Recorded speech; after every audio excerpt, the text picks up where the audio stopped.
Is this a case na hindi dapat lahat ng kalokohan ay pwedeng gawin at sang-ayunan ng mga tao?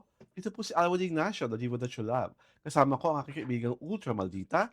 Hi, this is Alex Brosas. Pinanonood niyo po ang pangalawang episode ng aming Season 21 ng Kitty Show.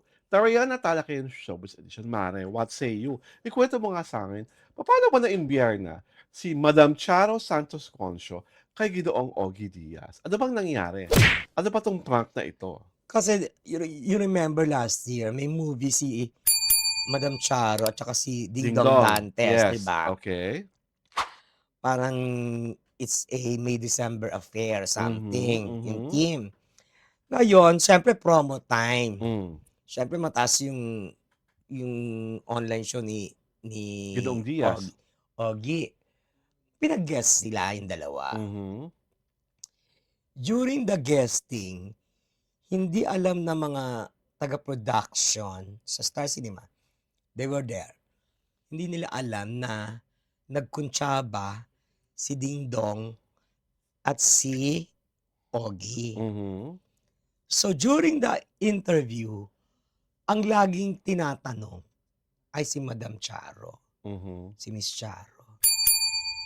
So parang napikon si Ding Dong. Hmm. Kasi total siya lang yan, parang mag-walk out. Nataranta si Ma'am Charo. Mhm. Kasi nga hindi siya private na nagkutsabahan yung dalawa. Mm. So parang, baka gusto mo naman siyang, hindi, ikaw ang sumagot, parang ganon.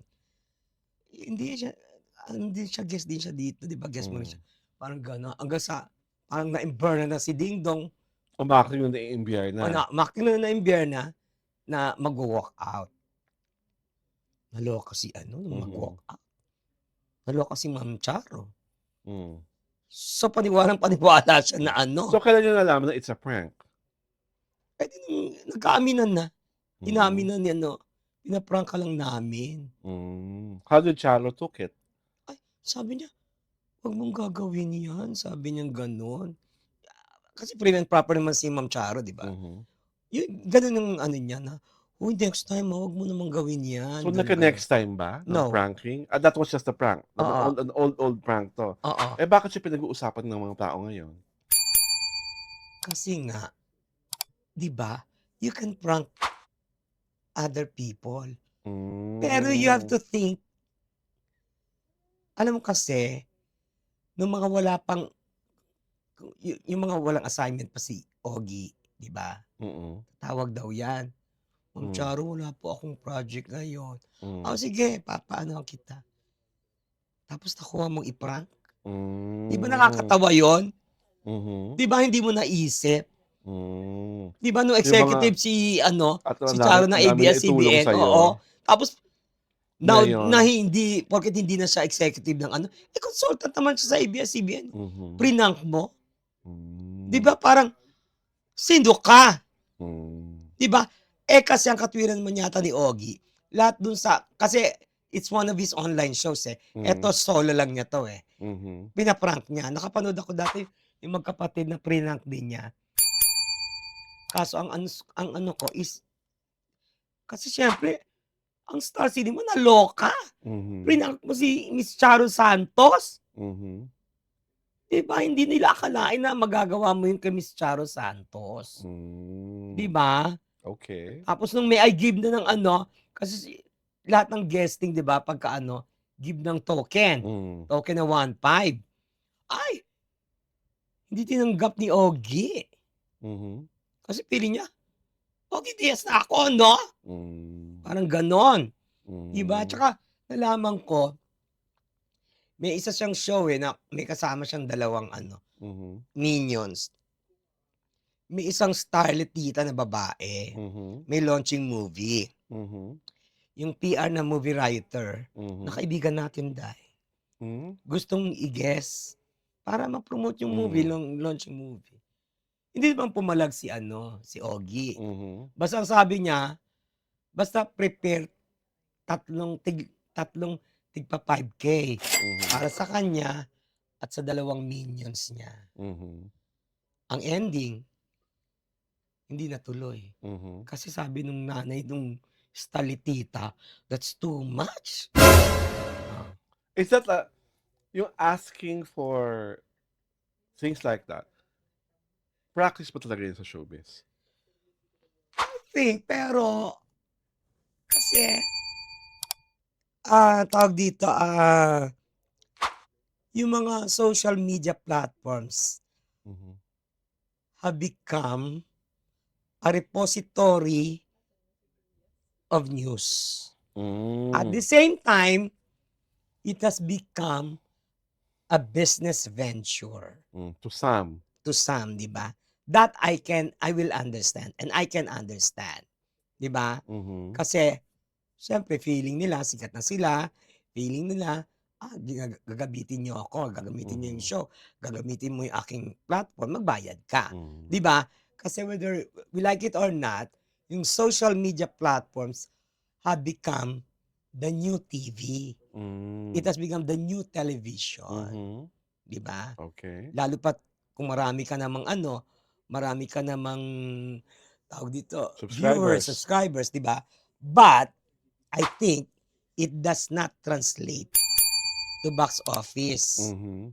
Hindi nagta-translate Hindi 'yun. porke Oo, nag-guest ka sa isang pangmalakasang online show, oo, makakatulong ka talaga sa, income mm. generation ng Pero isang proyekto. maybe you can create awareness about your product, about your movie, about your show, but it does not really translate to the box office result of your project, Hmm, 'di ba? Kasi kung hindi makagandahan yung project na pina-promote mo, hmm. 'di ba? Oh, At the end of the day, it also boils down to what is the project all about. oo, 'di ba? Hindi naman porke number 1 ka sa Twitter, number Mm, 1 ka sa TikTok, number 1 ka mm, sa YT, ang daming views mm. ng trailer mo, it follows nakikita yung pelikula mo. Oo, kasi una-una ang the narrative of your movie, of your show or of your concert should be interesting enough to the netizens, Mhm. 'di ba? Hindi lang netizen, to Hmm, everyone oo, because hindi lang naman netizen ang nanonood ng sine, or paying the public. paying public. And Mm, speaking of wonderful movie, si Ma'am Charo Santos Concio po mm, ay bida sa Until She Remembers. Ito po ay pelikulang sinulat ni Brillante Mendoza. Kasama niya po rito sa binibining Boots Anson Roa Rodrigo at lesbian couple po sila.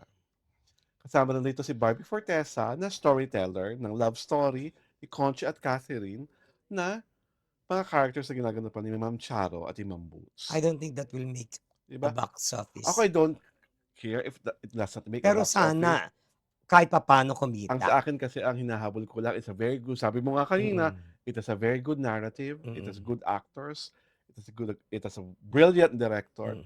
at I think it is one of the more honest and tender and sensitive portrayals of what constitute a lesbian relationship and what kind of love is being shared by a lesbian couple. Meron bang lesbian movie dito na kumita?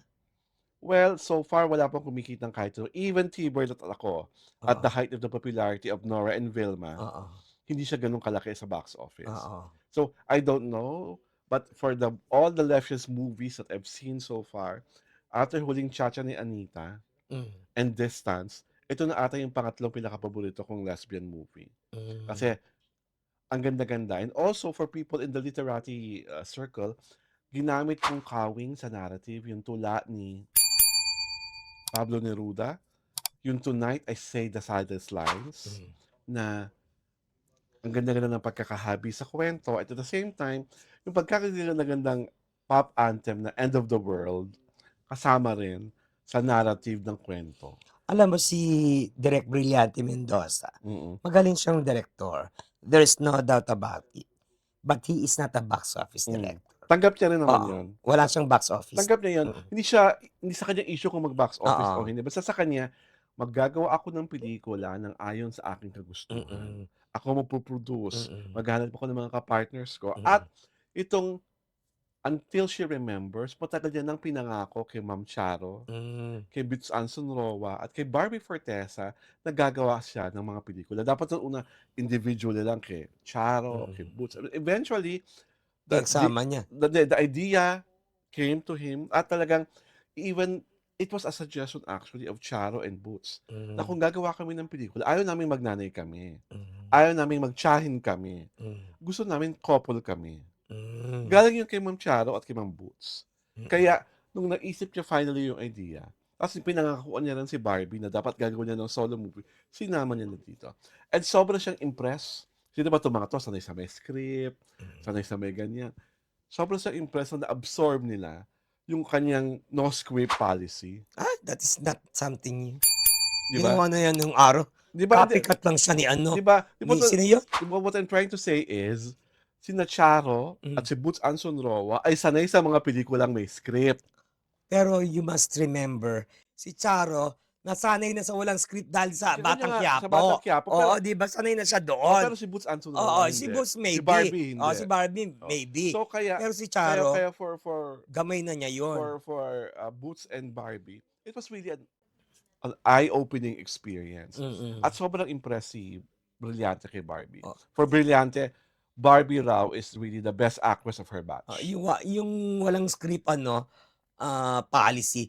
Diyos ko, kinopya lang yan nila lahat kay Direk ano, Danny Shalsita. Siyang original. Oh, siya original Oo, yun. 'di ba? Oo. So, 'di So ba those parang who do not know Danny Diyos ko, Jalcita, paki-google na lang po. pati mga title 'di ba siya rin yung Mga bong, nagta-title. asawa mo, asawa ko, asawa ng bayan eme. Mga Oo, Danny Jalcita lang yan. naggalit ang buwan sa haba ng gabi. Oo, yun Oh, 'di po. ba? So dahil iniimbitahan po namin kayong manood, tumutok at mag-subscribe sa aming YouTube channel sa Jaric Terada. At syempre pa, sundan niyo rin po ang aming palatuntunan sa Facebook. Tinatanghal po ang Kitty Show tuwing Sabado at Linggo, alas 4 ng hapon. This is Alwin Ignacio, the diva that you love, together with Miss May Kumaring Ultra Maldita. Hi, this is Alex And Brosas. thank you for joining us in our Season 21. This is The Kitty Show. Tarayan at Halakayan Showbiz Edition.